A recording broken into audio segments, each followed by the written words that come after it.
Okay guys, ito yung bagong FKM na Ranger 150. Ayan o. Kita nyo, pogi. Ang pinagayahan nito is Yamaha Suma 125. Hindi dumating sa Pilipinas eh. Kaya buti nakuha ng FKM. Ayan o. Naka dual sport tires, harap at likod.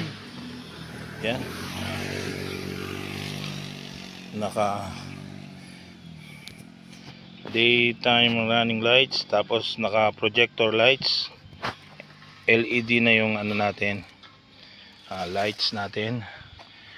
Ayan, naka on yung lights natin. Ayan, tapos naka LED lights na yon, signal light natin. Ito park light. Meron tayong carrier dito. Meron dito siyang provision.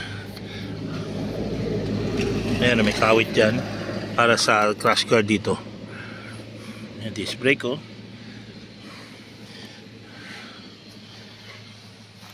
Dalawang disc brake. Libre na rin yung ano tawag nyan, top box, tsaka top box carrier. Hindi ka na problema. Ang ayaw ko lang, ito masyado malapit. Pag binaba mo yung binti mo dyan, tapos yung angkas mo sa pool yung paa dito. Yan. Yan ang ayaw ko dyan. Maliban doon, okay naman. Instrument panel natin, very simple. RPM, odo, 3-meter, clock, tsaka battery. Pindutin mo para lumabas yung battery sa kabila. Iyon, battery. Signal light. Ayan. Quality maganda rin. Ito hindi ko type. Masakit sa kamay nung una.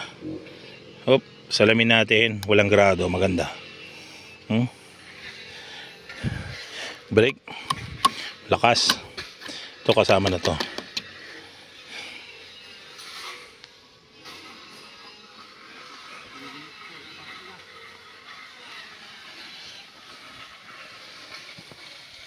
Sa likod.